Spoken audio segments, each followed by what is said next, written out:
Mullinger's Weekly Ramble. Hello, it is Wednesday, the 24th of July, and it is of course now time for the 21st episode of Mullinger's Weekly Ramble, and I am once again joined by my dear friend and your friend, Mr. Ethan Ash. Hello. That was Ethan Ash saying hello. I will leave now. Why do BBC reporters do that? They're like, that was Ethan Ash saying hello. Yeah, we know it was bloody Ethan Ash saying hello. We are recording this actually on Friday the 19th of July. You're obviously hearing it on the 24th of July, or indeed thereafter, because that's how podcasts and life works. It's things that are created on a date continue to exist after that date. We're speaking to the future. We are speaking to the future, that's very true. We are here in beautiful Garden Grove Cafe enjoying our favourite blueberry smoothies and coffees, our 7th coffees of the day. There was a power cut here in Rothesay earlier today when someone drove into a pole at about 4 o'clock this morning and cut off all my power. So by the most stressful... Yes, sorry about this. That's it. I mean, coming back from the peninsula, anything can happen. We had a show last night, our first of the 4 summer shows at the Yip Cider Dome on the Kingston Peninsula. It was a joy. Ethan, how was it for you being back here in New Brunswick? You arrived here 2 days ago. Back on stage at the Dome. How did you feel about last night's show? It was fantastic. As you say, it was just so good to be back in New Brunswick, back at the Yip Cider Dome, playing to people and just having a fantastic night. It was very warm, but actually it was somewhat bearable this time. I very much enjoyed it. Yeah, I agree. I mean, it's one of the heat is extreme in there, but basically come prepared for it is what we would say. If you are booked for, we have another show tonight, but obviously you're hearing this after you get how time travel works. But we do have 2 more shows coming up at the Cider Dome. I will say this, Ethan, I think we can both agree that these shows at the Dome are our favourite shows of the year. What is it about the Dome, do you think, that makes it, in addition to the fact that obviously it's the most bizarre and amazing feeling being inside this gorgeously stunning and uniquely impressive visually dome with incredible sound, incredible acoustics, beautiful people. There's 250 people in the middle of nowhere that have come out to laugh and sing and dance and tap their foot and have fun. What is it that makes it such a magical venue? I think it's one of the most unique venues that I've ever played, really. Even just the inside, it's got this wonderful atmosphere. They've got all the lights, and then you look out across the water, across the river. It's just like landscape down through the trees. The sun sets directly in the gap in the trees, and you get this lovely orange hue. And then you've got all the different options. They've got the food at Yip, you've got the drink at Yip, I think it's just this whole kind of experience that encompasses many different things for people, and it's a real experience that hopefully people come for the show and enjoy the show, but equally that they have all the other options that Yip provides, and I love it. It's my favorite time of the year. That's a really good point. It's almost this kind of sensory overload and this kind of all-encompassing night out, kind of like initiatives like Ballet by the Ocean and things like that, where basically what we're kind of saying is if you come for the show and you think the music's a bit shit and the comedy is a bit shit, They might. It might happen. It might happen. I've had family come and say that. At least you've basically got one of the most gorgeous views of the most beautiful river system in the world, in my opinion. You got pizzas from Beer Bread Pizza. There's also pizzas from Pizza Pomodori, which my son had last night and absolutely loved. Amazing cider, amazing wine, amazing beer. The building itself is an architectural marvel. We were saying last night, how is that building literally this gorgeous red that looks like it was built yesterday, and yet it's been through incredible, extreme weather conditions, and yet it just looks brand new. I mean, everything the Mackay family have done and created is magical, and you describe it right. The orange hue is a magical thing. Although Hugh is also the name of our boss there, Orange Hugh. What do you get if Hugh Mackay had sex with Donald Trump? They would give birth to an Orange Hugh. He's a handy Hugh, though. He's made so much and done so much for us as well. That's true. Hugh Mackay, what a legend. I mean, in addition to creating arguably one of the greatest performing arts venues and cideries and locations and tap rooms in Atlantic Canada, if not Canada. The fact that he has done all of that, but then there's also the attention to detail. Like he asked us what size stage we like, and we told him, and then he built the stage himself by hand with a newborn baby. Not to say that we're hard taskmasters and that we expect people to stay away from their children to build us stages on short notice upon demand, but we made him. Yeah, and he did it. I have so much respect for that because I'm the least handy person. I should have Velcro on my shoes. Laces are a struggle. So to go and build a whole stage and it's still, work. Yes. Really. I'm impressed. I'm very impressed. Well done, Hugh. Yeah, well done, Hugh. Beautiful work. Don't have sex with Donald Trump. No. And and again, it's not the right time of the month because Donald Trump is wearing a tampon on his ear right now.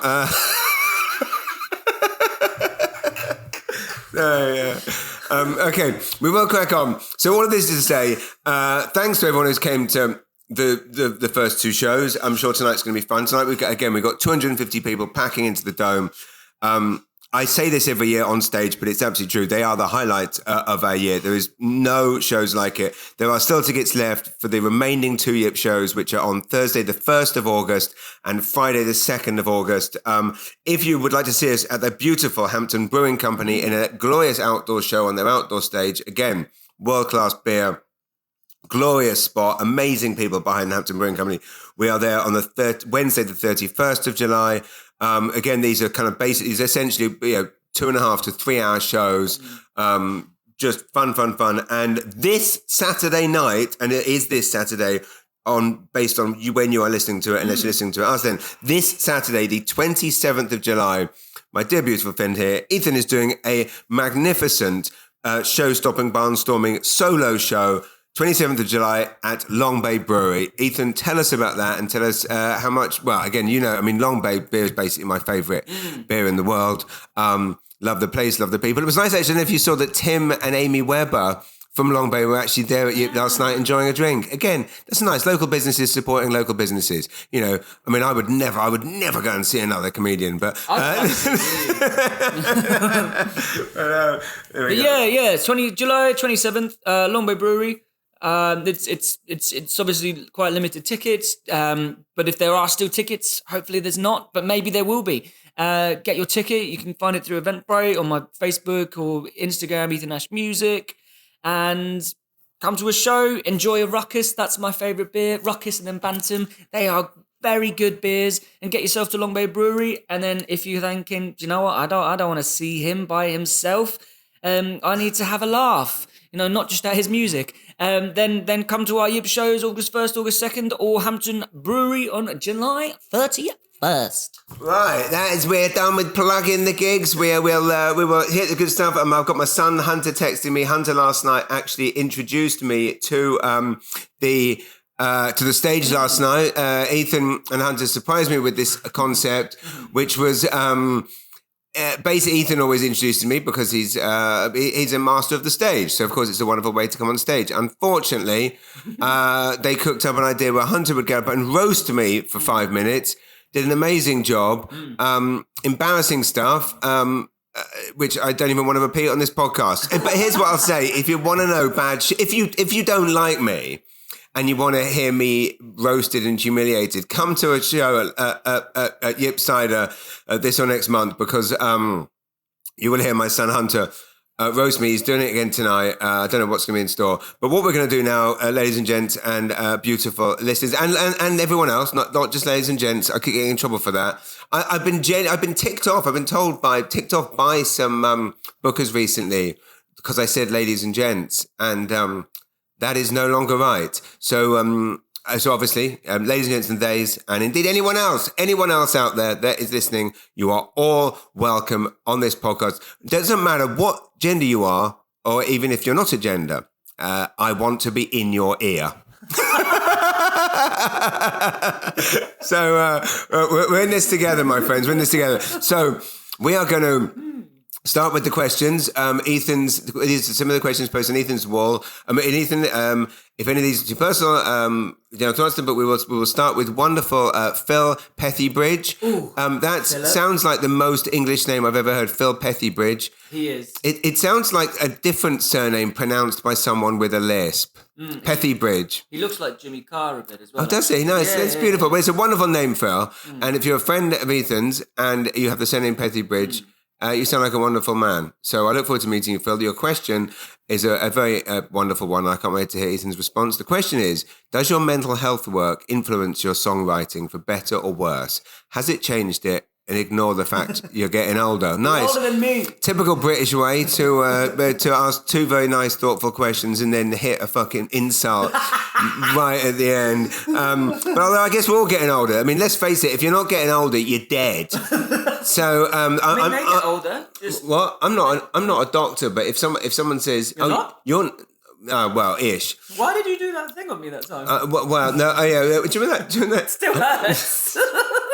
That was my twin brother, remember? That was my twin brother that was an expert in removing piles from arseholes with his tongue. That was my twin brother who turned up. You just went one step further. I did. I took it further. Okay, but again, to this question. That's my advice to anyone out there. If you're not getting any older, see a doctor because I think you're dead. Buy a box. So, does your a wooden box, not a cup for your box? Okay, let's hit this. Mental health work influence your songwriting for better or worse? That's a good question. I guess. So, as many of you know, Ethan is a mental health professional, a highly respected, highly regarded one, and also works with people struggling with many ways. Let's just put it this way, to be diplomatic. Ethan works with people who make me look normal. So, and again, that's not to use the word normal in a disrespectful way. It's with full respect. I'm saying that, you all think I'm a little bit twitchy off the meds. Yeah. I haven't shoved... okay, I can't use specific examples that he's told me. So I'm going to say something that's not an exact example, but it's similar. I haven't shoved a Samsung TV up my arse this week, right? And I was about to use an actual example that you told me, which was anyway. No, he's not told me anything because that's all confidential. NHS, don't cancel him. NHS. Good luck trying to find anyone else willing to do that fucking work. Fucking NHS. No, love you NHS. So that's just gone down a rabbit hole. It's gone. Okay, Phil Pethybridge. Is that a fast show? Is it a fast show? Oh no, but that might be racist now because that was about Spaniards. You don't have to call them Spaniards anymore. Espanol? No, that's a dog. Can you call a Spanish person a Spaniard? This is a minefield of any experts in racism. Please get in touch. Are you allowed to? No, I'm not going to ask that question because I know you can't. Spaniards? I think you can. Like British? Yeah, but Brits all right. But there's certain other nationalities that obviously one shouldn't abbreviate the word of. Yeah, no. We're not going down this. Phil Pethybridge. I do apologise. I'm not making fun of you. My surname is Mullinger, for goodness sake. It's an idiot name. Let's face it, this wanker's called Ash, right? And the only Ash I knew of in England was fag ash, which to explain is cigarette ash, not fat, because I know here the F word is a homophobic word. Another hole, so to speak. So I would never use the F word to describe a person who was not heterosexual. I'm being very careful here. But in England, fag means cigarette. So anyway, Pethybridge, love you, mate. Does your mental health work influence? Just answer the fucking question, Ethan, before I get myself in any more trouble and get cancelled. We can't edit this, by the way. You don't think I've got... Obviously, if you're listening to this, you're not sitting there thinking, this is some tightly edited shit. You know it's not edited. So, answer the fucking question. Do you know what? I've just realised how hard the two different worlds I traverse are now just colliding.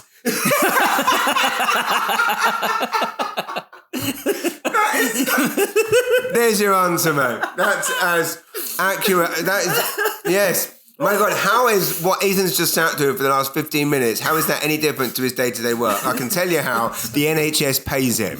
I don't. Do you know what it's like being back on the ward with you? So do you find that, because again, I had to reread this a few times, so I wasn't sure if it meant your ear, any struggles you might have in the middle of, but I guess what Phil is asking, not that you need this explaining because you can read, but that basically does that work influence, do you feel inspired when you get home to write more songs, either because you feel inspired or saddened by what you've experienced at work? Do you get home so exhausted you think I can't write and it hinders you? Or is it a mixture of all of it, as is often the case with creativity? Sometimes creativity is born out of great stress and great fatigue. Other times boredom or freedom and time. Like I've often struggled with the idea of like going on a retreat or such like to create, because I find actually if you put me in a room with nothing else, the creation doesn't happen. So yes, let's answer Phil's question. I think it's a bit of both, actually. Like as you were saying, kind of being inspired, but also being actually kind of tired. Just for context, I work in the day on a psychiatric ward. I work in psychology. My background is psychology and neuropsychology. But a lot of my background is also crisis, about mental health crisis and helping and managing that. So it can be really long hours, and it can be really quite distressing, and it can be quite emotionally draining. I love it. It can be really fun as well, and it's really nice to be able to help people and work towards their recovery and find the positives and things. But yeah, it can be really sad. It can be quite depressing, because life is very difficult for some people. So you kind of have ideas, and obviously you're not going to write about specific people because that would be, I suppose, morally bankrupt. But you hear things, you see things, you experience things, and it can influence that. But equally, sometimes getting home and just thinking, I haven't got time to write because I've got to be up in about 5 hours, and I've been up since 5 a.m. and I'm very tired. And so it does influence it. And there's been a couple of songs come out of different kind of experiences, just more in a generic way. But sometimes it's a kind of, you don't want to write too much about it, because actually sometimes it can be really quite sad. Yeah, I mean, so your well-known hit, Samsung Up the Arse, Samsung Up the Arse, was that... I'm joking. I couldn't resist. But I think what's really interesting about hearing you say that, and again, that would be, I think a lot of creatives would relate to that idea of different things inspiring us at different times. But one thing that I would say that, and again, not to answer on your behalf, but I would say one way in which the world is lucky to have someone like you doing the work that you do is traditionally, the unfortunate thing about the society we've created is that generally the worst people for any given job tend to be the person that chooses that job, i.e. no one of sound mind and of empathy and kindness would ever choose to, I don't want to tie everyone with the same, but essentially would choose to be like a leader or like a political leader. You have to be quite psychotic to want to be in, like anyone that wakes up and goes, I want to rule America. Of course, some people that think that probably aren't thinking much these days on either side. But generally the worst, but what I think, I feel very happy about the fact that the world is lucky enough to have you doing this kind of work, because you are someone who is not only empathetic and caring, but you are genuinely interested by the human condition, and you want to help people, but you also do have a sense of humor about it all. And I can't think of many people. So, to be honest, there's not many things in life on a daily basis that we all feel happy about. But I feel happy that those people have you. And I think that your empathetic nature is something that also makes your songs so relatable to all of us who are huge fans of your music. I appreciate that. And I really enjoy it. I do really enjoy it. And actually, I think it's really important to have a sense of humor. You don't berate people, you don't take the mick out of people, but I find particularly on wards, there can be really distressing environments. There's a lot of people there that are actually, to put it, bluntly, are there against their will, because that's what it's been determined. And if you can find humor and happiness and help people, not just necessarily in an evidence-based way, but in a human way, connect with that person, it gives you a real sense of success and achievement and purpose, and then being able to do that through music, I suppose it's I love it. I really, really do. I'm very lucky and very privileged to do what I do effectively. I mean, that's beautifully put, and I guess that's the fascinating thing is that you obviously get a buzz from doing a barnstorming show like you did last night, like you're going to do tonight. But imagine through all the fatigue and obviously the sad moments. I mean, what an amazing job and life skill that you've chosen where you get to come home every night from work knowing that in some capacity someone has been helped, someone who is struggling more than possibly any one of us, in a good way. And I think that's beautiful. And Phil, that was a lovely... Thanks, Phil. Thanks, Phil. Always coming with the good questions. Nicely done. The next question is from Sarah Murphy. And Sarah Murphy's asked a question. We have been asked this before, and we've answered it quickly, but we just did a deep dive to dig out exactly. The question is, how did the two of you meet? Well, James came to me with a Samsung TV in his ass. I was... Ethan was wearing a white coat. I was wearing it was also white, but it had the hands tanned behind the back, and I was in this cell with really, really kind of cushiony walls. Yeah, they were really cushiony, and there was nothing else in the room. And for some reason, they kept calling my jacket was made by a brand called Straight, and but this Straight jacket. It was, So I've said before how Ethan and I, obviously fans of each other's work back in the UK, had never met, and that it was New Brunswick that brought us together.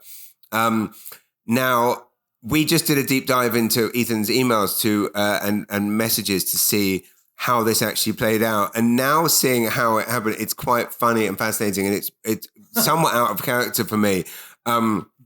But so essentially, it initially began because obviously I was living here. Ethan performs all over the world, but was performing here in New Brunswick and staying with a wonderful friend of ours, Mary Ann.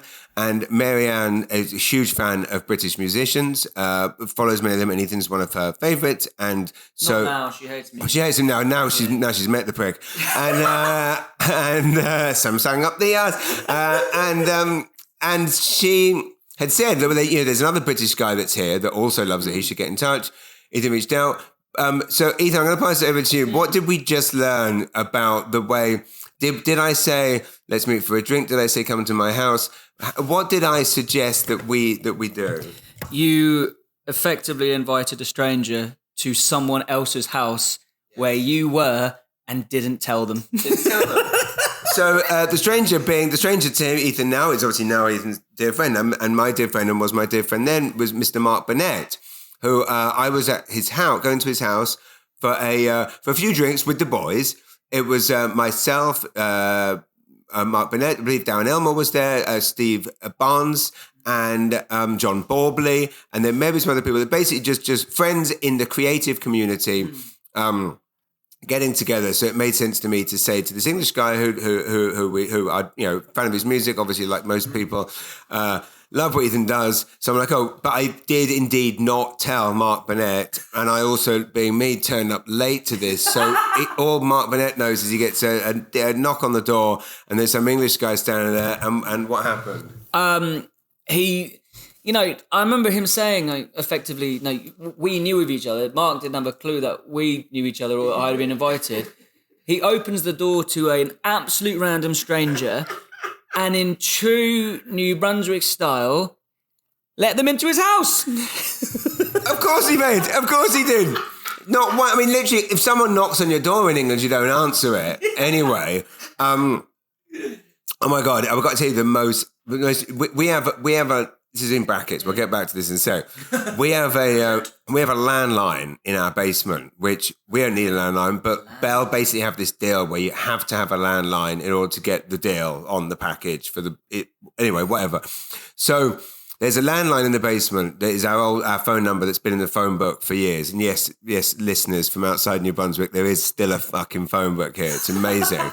Not only that is there still a phone book, people still use the phone book. And by people, I mean ticket holders for shows who buy a ticket but have a question about the venue, and rather than phone said venue, whether it be Imperial Theatre, St. John Theatre Company, Sanctuary Theatre, Yip Cider, or indeed the Ticket to Come Eventbrite, they think, I know, we'll get the phone book out, look up Mullinger, and phone him at home and ask him the question. So without fail, when I hear this, it's like a Stephen King story. Like you hear the ring, ring, ring, ring in the basement, right?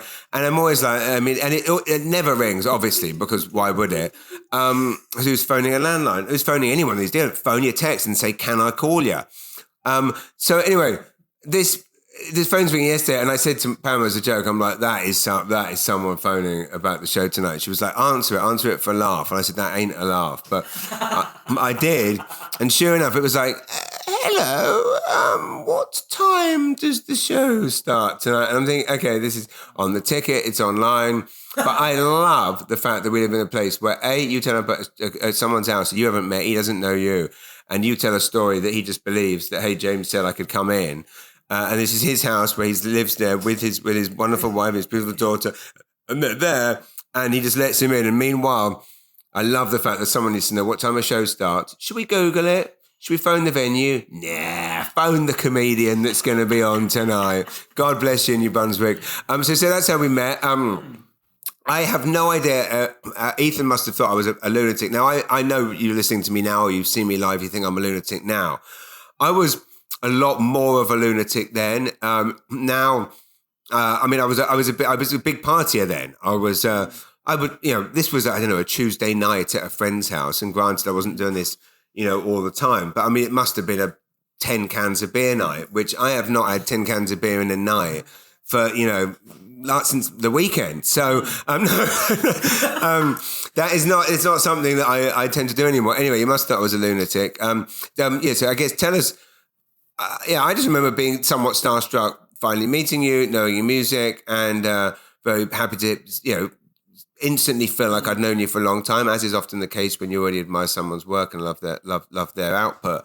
But what was what's the censored version of your first impressions that night? It really solidified for me the fact that I wanted to work in mental health. The thing I have this real vivid memory of, we were downstairs in the basement, and I was sitting around. I remember sitting on the sofa, and you were standing up like holding court basically.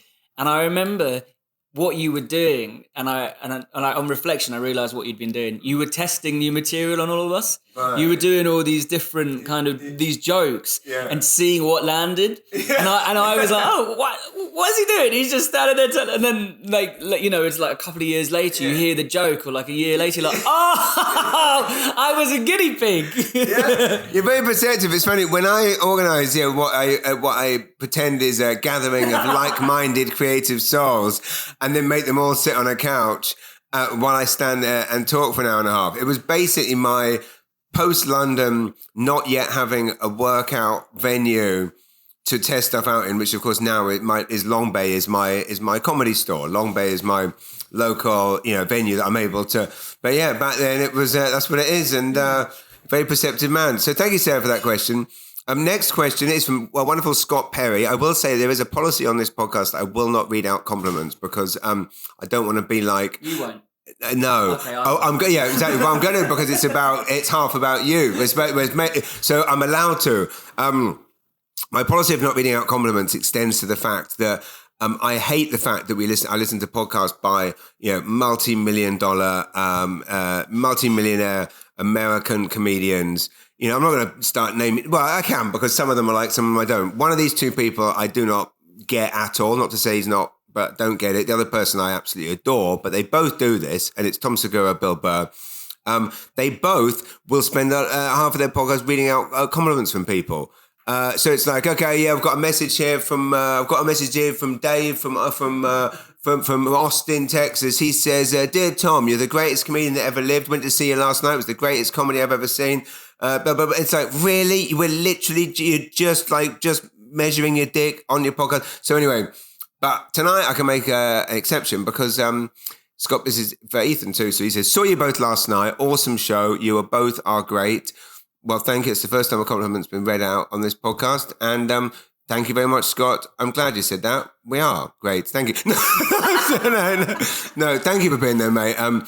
It means a lot because without you being there, it's just two lunatics on stage shouting. And just like now, really. Just now, wouldn't it be funny if like the twist of your existence was that actually you weren't really a mental health professional and you were actually in there? It was like the Shutter Island twist. Yeah. It's like Shutter Island and the Truman Show. Yeah. So yeah, that's the twist. And we look forward to seeing you again soon. Thanks for a great night of laughter. There isn't a question there, but thank you, Scott. So I will ask And I will say that if anyone wants to have, I'm not going to plug the shows again, but I will say if anyone wants to have a great night like Scott Perry did last night, book now for the 1st and 2nd of August. Our beautiful and dear friend, Wendy Melissa, we're looking forward to seeing you tonight, Wendy. For you, Ethan, how many bath bombs from Lush do you figure you buy in a year? And what's your favourite? Over to you, my friend. Well, my wife used to work for Lush, and she doesn't anymore, and I still hold that against her. But I do buy quite a lot of bath bombs a year. I honestly don't know how many I buy a year. It's quite a few, and I use them quite regularly. What's my favourite? Intergalactic. Love it, and it smells like mint, and it's got lots of glitter, and I come out looking like a drag act, and I love it. That's beautiful. Yeah. That is beautiful. My favourite is Semtex. Yes, I guess for anyone listening, bath bombs, if you don't know what they are yet, most people do. It's not a Taliban thing. It is, wouldn't that be funny if do you remember how we wanted to take our shoes off? Because one person invented a shoe bomb.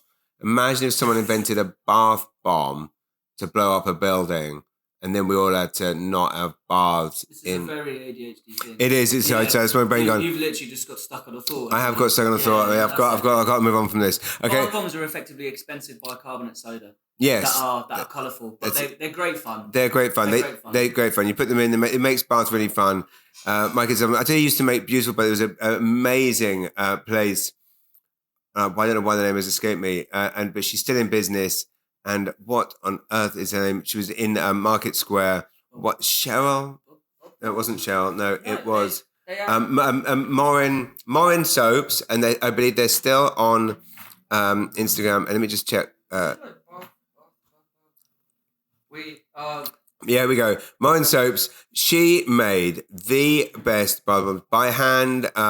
Just absolutely magnificent. And I've just on the page, she appears to be set up at Rodas, and so yeah, follow Maureen. I almost dropped the phone there. Okay, Anna Gaston kindly asked this question last week, and I did answer it, but I thought Ethan might like to answer it too.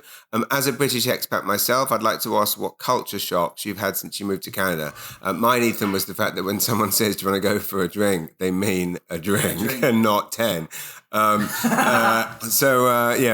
And that was the other funny thing, of course, about this gathering at Mark Burnett's house, was I think when they were expecting some mad Brit, to invite some other mad Brit, but also they were expecting one of said mad Brits to arrive and drink 10 beers on a Tuesday night.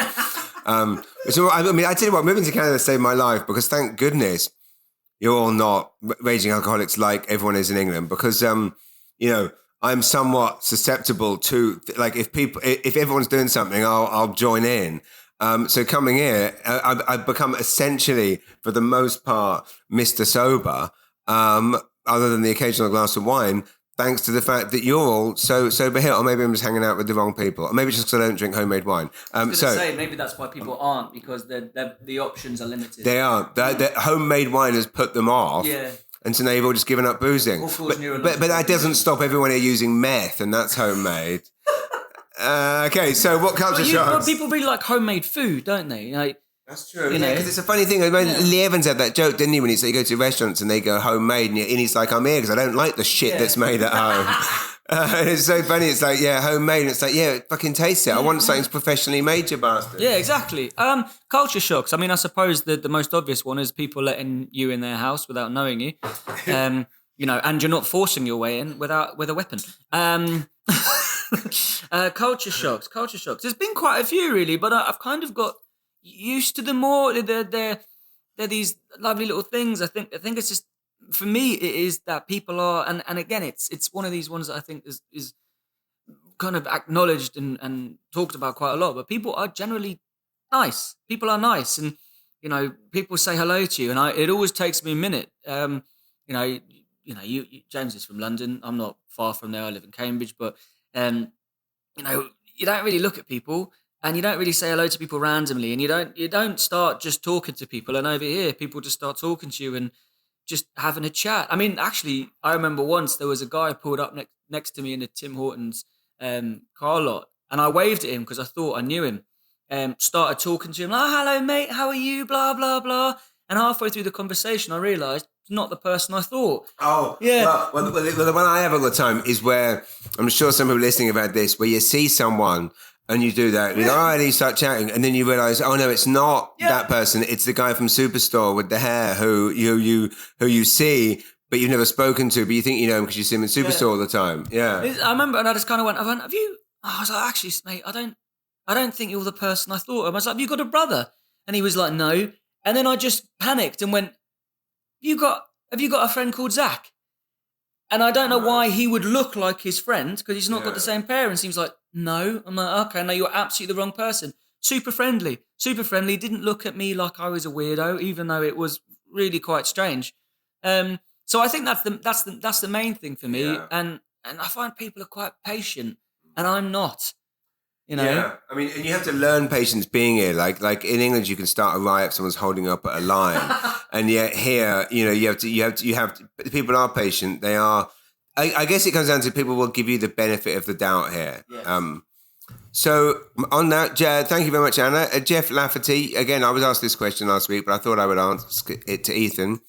Which East Coast town or city haven't you explored yet that you would like to? And I would also open that up, Ethan, to say, what East Coast town would you like to perform in? I really do remember distinctive memory performing at Duncan's Pub in Amherst.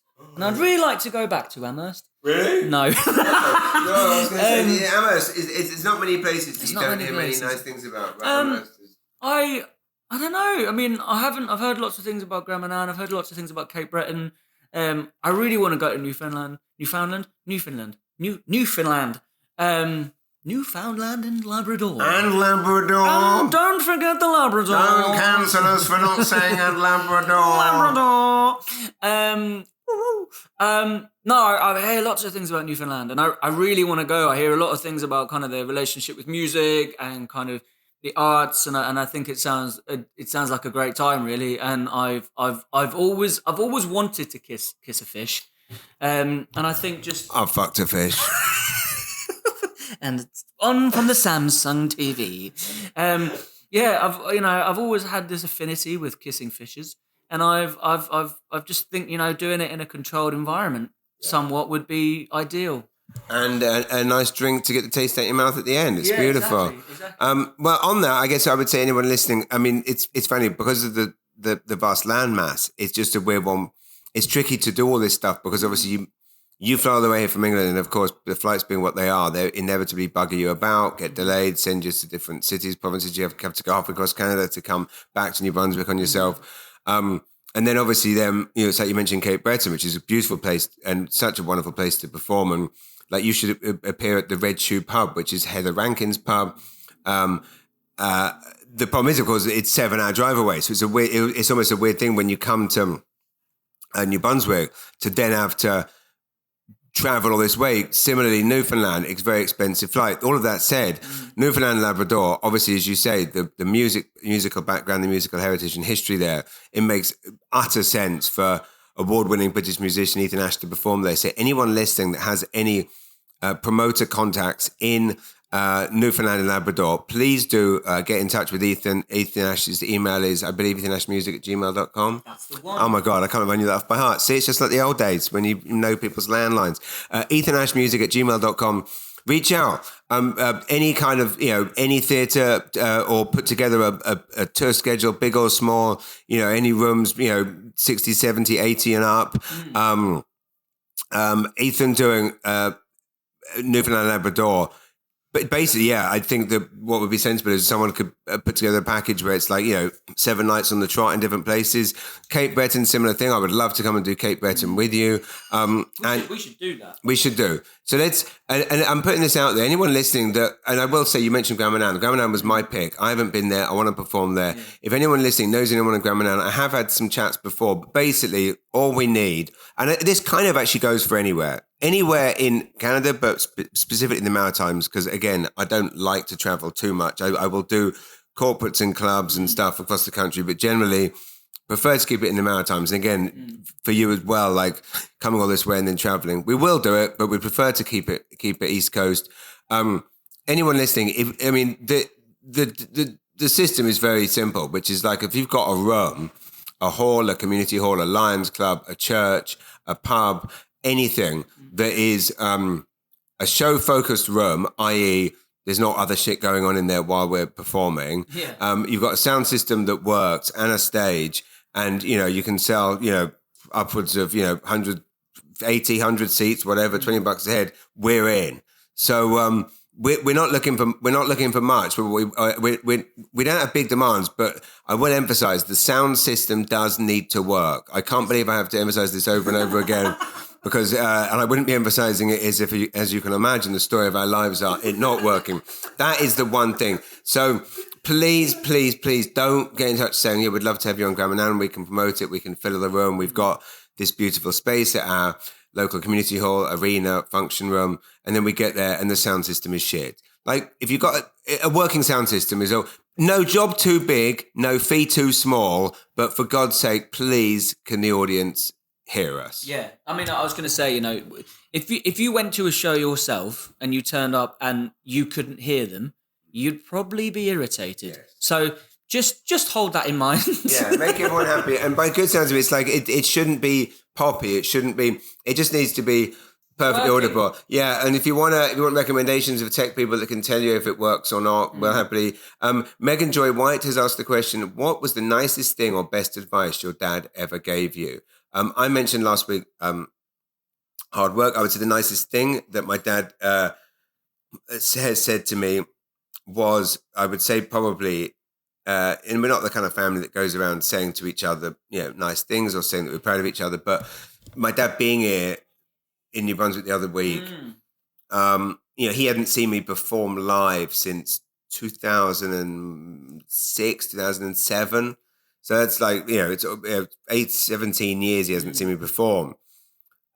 So I guess I was happy. I don't know if he said that he was proud, but I definitely, the fact that he saw me do a keynote and a essentially a pub gig in a week, both going extremely well, both standing ovations. The fact that he doesn't have to go back to England and say James is as shit as he was in 2007 makes me hugely happy. So that would be, and again, I'm sure he did say he was proud. I'm sure he did. But anyway, point being, that was nice. For you, Ethan, what's the nicest thing or best advice? And I would say that Ethan's dad, for those who don't know, is a very respected music producer, touring producer, promoter, and has worked with tons of artists. I believe he booked one of the biggest festivals. He and I had the pleasure actually of being at the back of the room with Ethan's dad as he watched Ethan rip the roof off the Yip Cider Dome last year. And it was quite a magical and cathartic and beautiful experience for me to see, like, Ethan's dad seeing how loved he is here in New Brunswick, seeing the whole crowd singing along to breakfast, and then at the end of the song just jumping to their feet, full out standing ovation, seeing a tear in your dad's eye. Beautiful, beautiful thing I got to witness. What's the nicest thing or best advice that your dad's given you? Oh, hello, Daddy. I mean, my dad's given me a lot of advice. He is a man of few emotions sometimes, but I mean, like last year, he turned up with Georgia, my wife. I knew Georgia was coming, but I didn't know my dad was flying to New Brunswick. My dad's never really flown any place. I think he's gone to Dusseldorf. And it was really nice to have him there and have him, see why we love it and what happens here. And he won't necessarily say directly he's proud. I hear vicariously, and I understand why. But I know he is, and I know he worries. It probably is similar for your dad. Like when you're a person who's in creative industries, it can be quite unstable in that sense, and they worry. But yeah, no, it was nice to have him there. It was fantastic, and I remember we drove to another show. I think you put me in touch with him. The name fails me right now. It was that little church out in the middle of absolutely. Oh yeah, Harvey Hall. Yeah, Harvey Hall. Yeah. And it was really nice because we drove out there. It was just me and him on the drive and played it acoustic, and that was a lovely venue. And it was he really enjoyed that. So I mean, the best advice. God, what has he said? He said a lot of things to me. Sometimes I just ignore them. Really.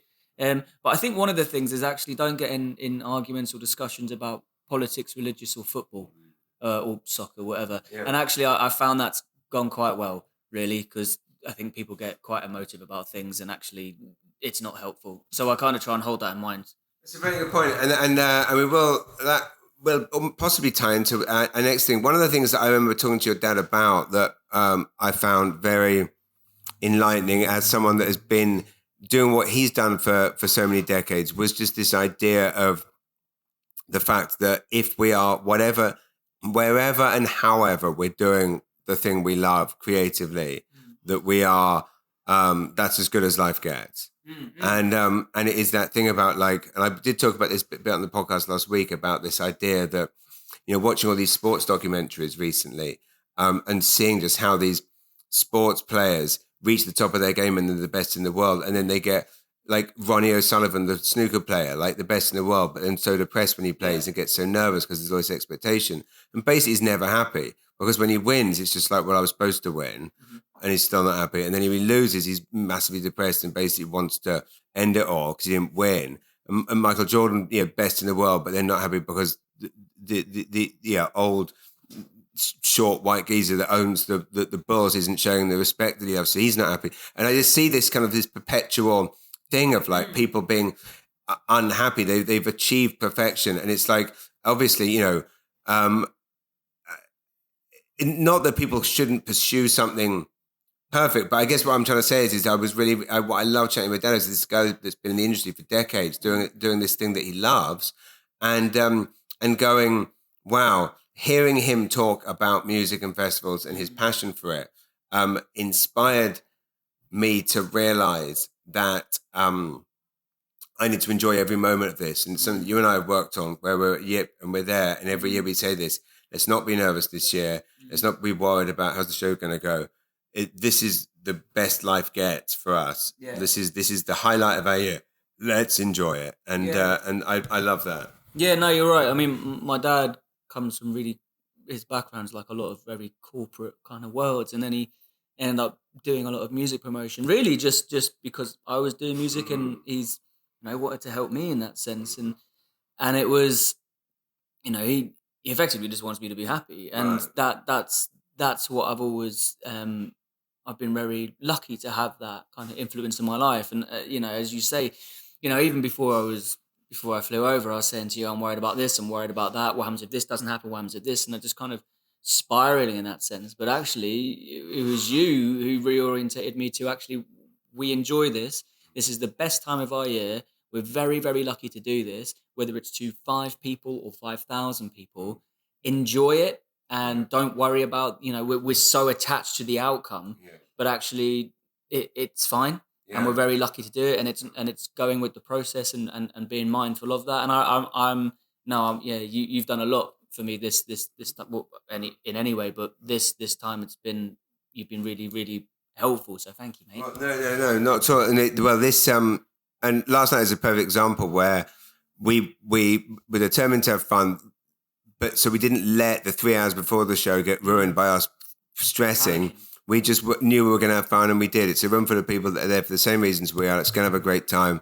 And I should give a shout out to my son Hunter, not just for roasting me on stage last night, but also for promoting the show so well, where he was given 100 posters to put up around St. John. And not only did he put them up everywhere you could possibly imagine, he also did put them up in 3 of St. John's best known, he's 13, his 3 of St. John's best known sex shops. Good lad. He went into Pleasures and Treasures, Sensation O, and a shop called 19 Plus. That one I hadn't even heard of. He said, I asked him where it was. He said, I haven't even heard of it. He said it was near the sketchy Giant Tiger, not the posh Giant Tiger next to Winners, the sketchy one by the mall that I think should be used in a post-apocalyptic horror movie. And anyway, so good on you, Hunter, for it's nice to see our poster stapled to a dildo. Okay, we've got 2 more questions, then we'll let you moving down the desk. It's so that everyone in the store gets to see it at some point as it shakes and wiggles around. And it's it's currently sitting quite comfortably next to a Samsung TV up my arse.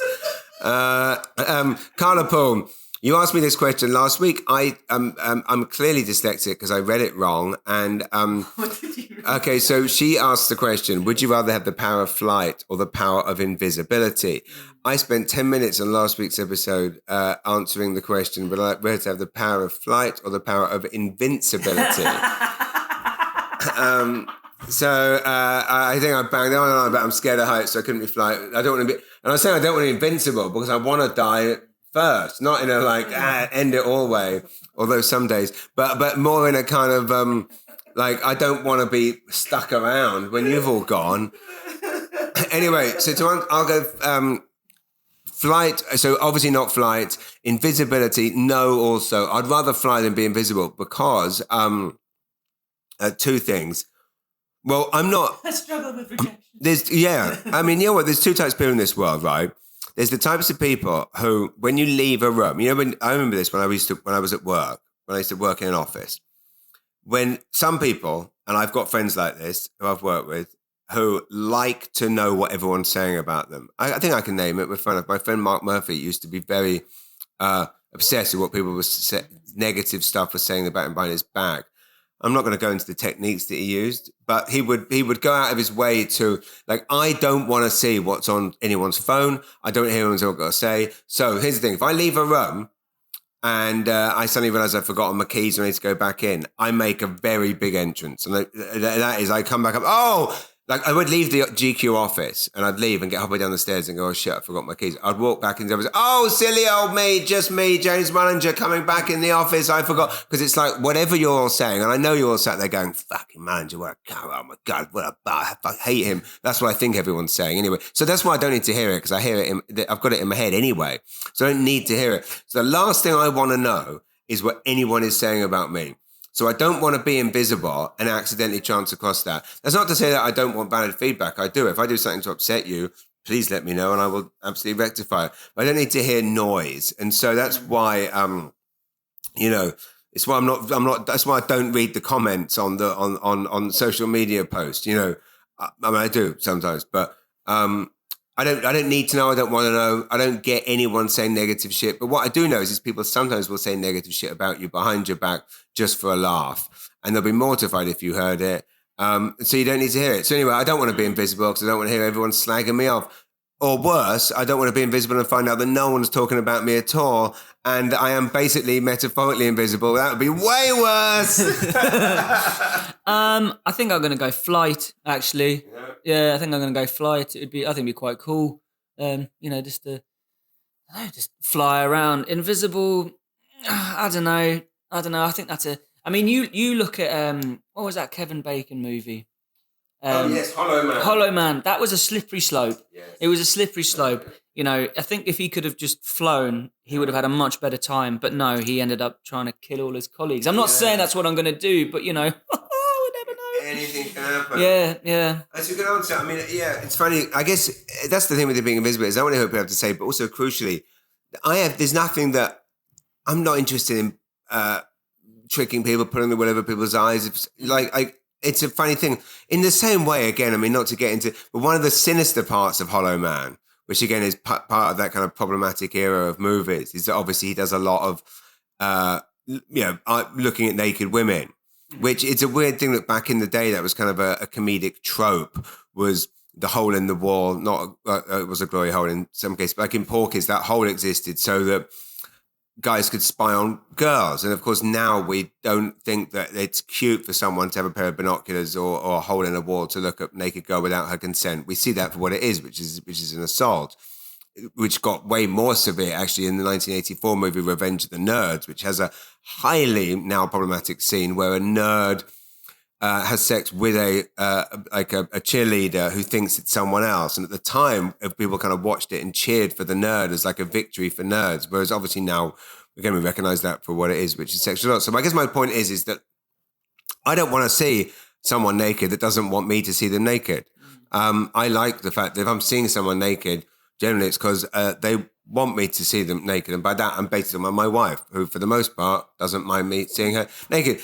So Invisible doesn't interest me. Rabbit holes. Invisible doesn't interest me because I'm really not trying to trick anyone in life. I mean, genuinely, I can say hand on heart, what you see is what you get. If you want, I don't want interest in tricking anyone out of anything. So, I guess so. Flight is the answer. Okay, Jessica Dara asked this question last week. I'd like to elaborate. She asked, why does the word fridge have a D and the word refrigerator doesn't? What? Where's the D? It's a great question, Jessica Dara. Why is there the H on the end of your name? Also, I guess, Dara, unless it's Jessica Dara. But anyway, I'm not being rude. I mean, look, Mullinger, there's clearly a J in there. It's not Mullinger. People pronounce it Mullinger, and I'm like, oh, what the fuck? Why they get it wrong? Well, why is there a goddamn G? But it's